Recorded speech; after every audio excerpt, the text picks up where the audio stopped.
Good morning student, आपका BA BEd third year class में welcome है। तो बच्चे, लास्ट लेक्चर में हमने किया था मनसबदारी प्रथा के बारे में जो अकबर ने शुरू की थी। आज हम नेक्स्ट क्वेश्चन करने जा रहे हैं, जागीरदारी प्रथा के बारे में पढ़ेंगे। कौन सा क्वेश्चन है? जागीरदारी प्रथा। क्लियर? तो बच्चे, क्या था कि जो मनसबदारी व्यवस्था के साथ ही उस समय हमने पहले भी क्वेश्चन किया था कि मनसबदारी व्यवस्था के साथ ही एक और व्यवस्था जुड़ी हुई थी जिसको हम बोलते हैं जागीरदारी प्रथा के नाम से भी जानते हैं। तो मनसब जो मुगल शासकों के लिए क्या होते थे, जो सारे मनसबदार थे उनको नगद वेतन देना संभव नहीं होता था। कि मतलब शासक के लिए संभव नहीं होता था कि वो हर एक मनसबदार क्या होते थे? सैनिक और असैनिक अधिकारी, जिसमें सैनिक और सिविल दोनों तरह के अधिकारी होते थे। तो मुगल शासकों के पास इतनी आमदनी होती थी, इतना मतलब ज्यादा भी पैसा नहीं था कि वो सारे तरह के मनसबदारों को नगद वेतन दे सकें। तो उस समय उनके दो तरह के मनसबदार होते थे। पहले को हम नगद मनसबदारी या नकदी मनसबदार कहते थे और दूसरे को जागीरदार भी कहते थे। जैसे कि दो तरह के मनसबदार थे। पहले को वो जो वेतन देते थे वो नकदी के पैसे के रूप में उनको तनख्वाह मिल जाती थी, और दूसरे को देते थे वो लोग जागीर। जागीर का अर्थ है भूमि का एक टुकड़ा। क्या है? भूमि का एक टुकड़ा होता है। तो जागीर की अगर हम बात करें कि जागीर का अर्थ तो समझाया था, यूएनडे ने कहा था कि जागीर का अर्थ एक भूमि का टुकड़ा है जो वेतन के बदले भूमि कर प्राप्त करने वालों को किसी भी भूमि के जागीर के रूप में प्राप्त होता है, और इस व्यवस्था को जागीरदारी कहा जाता है। कि मतलब जो मनसबदार को ये जागीर मिलती थी उनको नगद वेतन तो मिलता नहीं था, उनको उतना भूमि कर मिल जाता था कि वो जितनी उनकी वेतन होता था उसके अनुसार उनको भूमि का टुकड़ा दे देता था। जो मुगल होता था सम्राट दे देता था, जिसको वो वहां से वो टैक्स या भूमि कर इकट्ठा कर लेता था। क्लियर? तो इस व्यवस्था का नाम क्या था? जागीरदारी व्यवस्था था। इस व्यवस्था में ना तो किसानों के भूमि के स्वामित्व या मलकियत थी और ना ही भूमि कर इकट्ठा करने वाले के बीच जमींदारों के विरासत के अधिकारों का कोई परिवर्तन होता था। क्लियर? तो अब नेक्स्ट हमारा जो टाइप आता है वो है जागीरों की कितनी टाइप्स या किस्में या उनकी श्रेणियां थी। तो मेन तौर पर बच्चे 4 किस्में थी। क्लियर? 4, इसमें हम 5 करेंगे, बट मेन तौर पर अगर आपको क्वेश्चन आ जाए तो मेन जो टाइप थी या श्रेणियां थी वो 4 तरह की श्रेणियां थी। पहले थी तनख्वाह जागीर, वतन जागीर, मशरूत जागीर, इनाम जागीर। क्लियर? पहले हम करते हैं तनख्वाह जागीर। ये वो जागीरदार होते थे जिनको उनकी वेतन के बदले या नकदी के बदले उतनी भूमि राज्य के द्वारा दे दी जाती थी जितना कि उनका वेतन या तनख्वाह के बराबर वह उस भूमि से लगान इकट्ठा कर सके। मान लो एक व्यक्ति की, एक मनसबदार की तनख्वाह कितनी है? 100 रुपए। तो उसको 100 रुपए के अकॉर्डिंग उतना भूमि का टुकड़ा दे दिया जाता था कि वो उससे 100 रुपए के हिसाब तक ही भूमि कर इकट्ठा कर सके। क्लियर? दूसरा आता है वतन भूमि या वतन जागीर। वतन किनको बोलते थे? प्रदेशों को। तो ये वो जागीर होती थी, जैसे कि अकबर ने, जहांगीर ने बहुत से शासकों को हराते थे ना, जैसे महाराणा सांगा को हराया था, जहाँ गोलकुंडा बीजापुर के शासकों को इन्होंने हराया था। तो जो शासकों ने उनकी धींगी स्वीकार कर लेते थे तो वो क्या करते थे? उनके राज्य को हड़प तो नहीं करते थे, वो उनको उनका शासन करने देते थे और बदले में वो भूमि कर प्राप्त कर लेते थे, जहाँ उनसे टैक्स लेते थे। तो जो वतन पुराने शासकों, जो शासक होते थे जिन्होंने अधीनगी स्वीकार कर लेते थे, उनको उनके प्रदेश या वतन वापस दे देते थे और उनका वहां टैक्स फिक्स किया जाता था। तो उनकी जागीरों को क्या बोलते थे? वतन जागीर बोलते थे। वेरी इंपॉर्टेंट ये क्वेश्चन है। उसके बाद नेक्स्ट आता है मशरूत जागीर। तो कई बार क्या होता था कि मनसबदारों को सम्राट की ओर से यह आदेश हो जाता था कि वो ऐसे कोई कार्य करने के लिए उनको नियुक्त कर दिया जाता था जिसके अलावा उनको अपनी सेना के अतिरिक्त और सेना की जरूरत भी पड़ती थी। तो जो सेना की जरूरत पड़ने पर वो सेना का खर्च करने के लिए उनको जो जागीर या भूमि का टुकड़ा दिया जाता था वो उसके खर्च को पूरा करने के लिए इनको एक भूमि का जो टुकड़ा देते थे उसको बोलते थे मशरूत जागीर। ये बच्चे परमानेंट नहीं दी जाती थी, जब उनका सैन्य कार्य या अभियान सफल हो जाता था तब उसको वापस ले लिया जाता था। उसके बाद आता है इनाम जागीर। कौन सी जागीर? इनाम जागीर आता था। तो ऐसे भी कई अधिकारी या मनसबदार होते थे जिनको मुगल सम्राट की ओर से साम्राज्य की कोई अच्छी सेवा करने के परिमाण स्वरूप जाके युद्ध में बहादुरी दिखाने के लिए सैनिक अभियानों में सफलता दिखाने के पश्चात उनको जागीर मिलती थी। इनाम के रूप में भी भूमि का टुकड़ा मिलता था और ऐसी जागीरें इनाम जागीर कहलाती थी। क्लियर? तो ये 4 टाइप्स होगी। 5वीं बच्चे है अल तमगा जागीर।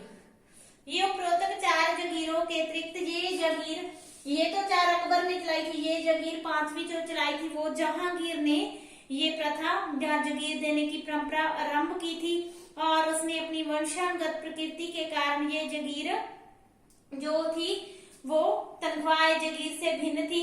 और जहांगीर ने ऐसा आदेश दिया था इस जागीर को देते समय कि जो जागीरदार अपने जन्म स्थान पर जागीर चाहते हैं वो क्या है, वो सम्राट के आगे विनती या रिक्वेस्ट कर सकते हैं। कि मान लो किसी जागीरदार ने जो पहले वहां से रहता है स्थायी रूप में, तो वही उसको जागीर चाहिए, तो वो क्या कर सकता था, जहांगीर को विनती कर सकता था और उसको जो जागीर मिलती थी उसको बोलते थे अल तमगा जागीर। पर वास्तव में ऐसी जागीरें केवल उन परिवारों को दी जाती थी जिन पर जहांगीर की विशेष मेहरबानी रहती थी और ये जागीरें बहुत कम हुआ करती थी। क्लियर? यहाँ तक आपको समझ आया कि कौन कौन सी जागीरों की किस्में थी।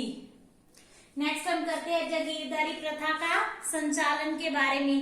तो क्या होता था बच्चों, जागीरदारों को केवल अपनी जागीर या अपनी जागीर का जो भूमि का टुकड़ा मिला होता था उसी में उनको भूमि कर इकट्ठा करने का अधिकार होता था। वो उतना ही भूमि कर वहां से इकट्ठा करते थे जितना कि उनको सम्राट की ओर से वेतन मिला होता था। और जो बाकी भूमि होती थी जो जागीरदारों को नहीं दी जाती थी उस पर किसका अधिकार होता था, बादशाह का स्वामित्व या अधिकार रहता था और उस भूमि को बोलते थे खालसा भूमि। वेरी इंपॉर्टेंट कि खालसा भूमि कौन सी भूमि थी, जो सरकार केंद्र या बादशाह के अधीन आती थी उस भूमि को खालसा भूमि बोला जाता था।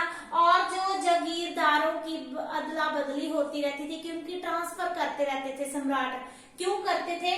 क्योंकि बदली इसलिए की जाती थी कहा कि एक स्थान पर अगर जागीरदार को वो रखेंगे तो हो सकता है कि वो स्थानीय लोगों के साथ संपर्क करके सम्राट या राजा के विरुद्ध संघर्ष या विद्रोह भी कर सकते थे। तो इसी भय के कारण क्या थे कि वो लोगों के साथ कोई संपर्क ना बढ़ा सके जो बादशाह के लिए खतरनाक सिद्ध हो, तो इसलिए उनकी ट्रांसफर भी कर दी जाती थी।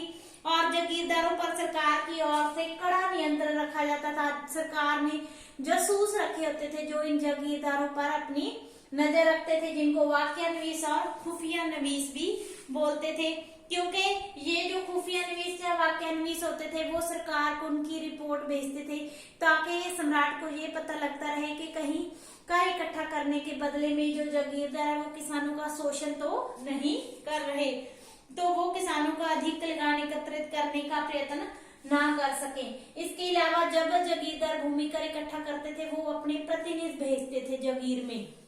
उनके प्रतिनिधियों को बोलते थे गुमाश्ते। Very important. तो वो गुमाश्ते जो उनके जागीरदारों के प्रतिनिधि होते थे वो भूमि कर इकट्ठा करने जाते थे और भूमि कर इकट्ठा करने में उनको जो हेल्प करते थे वो गांव के आमिल, अमीर, फौजदार, कारकुन, ये जो उनके अधिकारी होते थे गांव के, वो उनका सहयोग से लगान इकट्ठा करवाते थे। इसके अलावा जो राजकुमार होते थे उनको भी जागीरें मिलती थी। जो उनके प्रतिनिधि थे उनको करोड़ी कहा जाता था। क्या कहा जाता था? करोड़ी।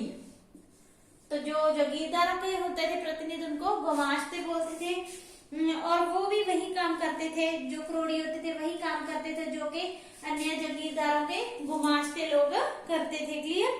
तो इसके अलावा जागीरदार क्या करते थे? आमिल के साथ, जागीरदार आमिल के साथ एक इकरारनामा जिसको प्रतिज्ञा पत्र भी कहते हैं उन पे साइन करवा लेते थे और उनके कुछ रकम पेशगी में ले लेते थे। कई जागीरदार क्या करते थे? अपनी जागीरों को छोटे छोटे छोटे हिस्सों में विभाजित कर देते थे। अपनी जागीरों को छोटे छोटे हिस्सों में बांटकर लगान इकट्ठा करने का उत्तरदायित्व अपने अधीन कार्य करने वाले किसी सेना या सैनिक को दे देते थे। और कई जागीरदार अपने सरकारी एजेंटों जैसे कि कारकुन या चौधरी की सहायता से लगान इकट्ठा करते थे। क्लियर? तो इनके ऊपर किसान भी क्या करते थे, अगर ये किसानों का शोषण करते थे तो किसान इनके विरुद्ध सीधा सम्राट के पास शिकायत कर सकते थे, क्योंकि जो वाक्य निवीस और खुफिया निवेश थे वो इनके विरुद्ध सारे रिपोर्टें सरकार को भेजते रहते थे। क्लियर? तो ये थी जागीरदारी प्रथा। आगे हम करते हैं जागीरदारी प्रथा के लाभ कौन कौन से थे। तो पहला लाभ क्या हुआ कि सरकार को लगान इकट्ठा करने में सुविधा हो गई, उनको लगान इकट्ठा करने के काम से काफी राहत मिल गई थी, क्योंकि अब तो उनके अधिकारियों को जागीरों के अलावा क्षेत्रों से ही भूमि कर इकट्ठा करना पड़ता था। जागीर में तो जागीरदार करते थे और जो भूमि होती थी खालसा भूमि उसमें ही सरकारी अधिकारियों को टैक्स इकट्ठा करना पड़ता था। दूसरा, इस व्यवस्था से क्या हुआ, सरकारी नियंत्रण के कारण और समय समय पर जागीरदारों के स्थानांतरण या बदली के कारण क्या हुआ, राज्य में सुरक्षा हो गई और जो शासक था बादशाह थे उनके विरुद्ध जो षड्यंत्र होते थे उनमें काफी कमी होने लगी थी। तीसरा क्या था, इससे मुगल शासकों के पास एक विशाल सेना होगी, क्योंकि जागीरदार जागीर के बदले में उनको जागीरदार को घोड़े और सैनिक रखने पड़ते थे, ताकि आवश्यकता पड़ने पर वो विभिन्न सैनिक अभियानों की सफलता के लिए सम्राट की हेल्प कर सके। चौथा क्या थे, जो जागीरदार होते थे सरकार के प्रति वफादार रहते थे, क्योंकि इसमें ही उनका आर्थिक हित होता था। क्लियर? यहाँ तक आपको क्लियर? नेक्स्ट हम करते हैं जागीरदारों की व्यवस्था के क्या दोष या संकट उत्पन्न हुए या इसकी क्या क्या हानियां हुई थी। तो पहले क्या हुआ, जागीरदारों ने किसानों का शोषण करना शुरू कर दिया था। इससे किसानों की दशा थी वो बहुत ही शोचनीय हो गई थी।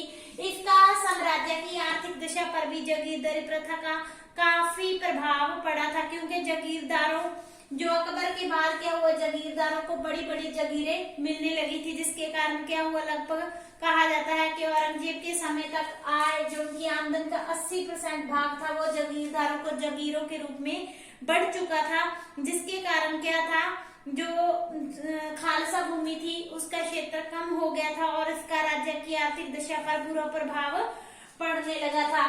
तो जब जागीरदारों की संख्या बढ़ती गई, इसी तरह जागीरदारों की समस्या भी बढ़ती गई। उनको जागीर प्राप्त करने के लिए लंबे समय तक प्रतीक्षा करनी पड़ती थी। कई बार उनकी जागीरों की बदली या ट्रांसफर होने के कारण भी उनको बहुत सी समस्याओं का सामना करना पड़ता था। नेक्स्ट हम करते हैं कि जो जागीरदारों का विलासी जीवन था उसका भी जो साम्राज्य पर बुरा प्रभाव पड़ा था, क्योंकि वो ऐश्वर्यपूर्ण जो व्यतीत करते थे, तो उनका जो विलासी जीवन के कारण उनकी रण कुशलता में काफी कमी आ गई थी। उसके बाद नेक्स्ट पॉइंट हम करते हैं कि षड्यंत्रकारी दृष्टिकोण के जागीरदारों में षड्यंत्रकारी दृष्टिकोण अपनाकर अपने आप को स्वतंत्र घोषित करना शुरू कर दिया था, और जिसके कारण नेक्स्ट पॉइंट हम करते हैं कि साम्राज्य में अशांति आ गई थी, क्योंकि भूमि कर इकट्ठा करने वाले जिम्मेदार इकट्ठी की गई रकम में से अपने लिए अपने हिस्से से अधिक रकम रख लेते थे, जिसके कारण क्या होते थे, जागीरदारों में और जमींदारों में झगड़े होते थे, जिसके कारण साम्राज्य में शांति वाला माहौल बन जाता था। इसके अलावा क्या, जागीरदारों की अचानक बदली या ट्रांसफर हो जाती थी तो उनके लिए उनकी पुरानी जागीर से लगान प्राप्त करना और भी कठिन हो जाता था। और इसी तरह जागीरदारों को कई बार बहुत दूर अपनी जागीर से दूर सैनिक अभियानों पर भेज दिया जाता था, जिसके कारण उन्हें लगान एकत्रित करने में बहुत सी कठिनाई उत्पन्न होती थी। ये थे उनकी जागीरदारी प्रथा के दोष या संकट। क्लियर? आज के लिए टॉपिक कंप्लीट, कल हम करेंगे next topic. Thank you so much.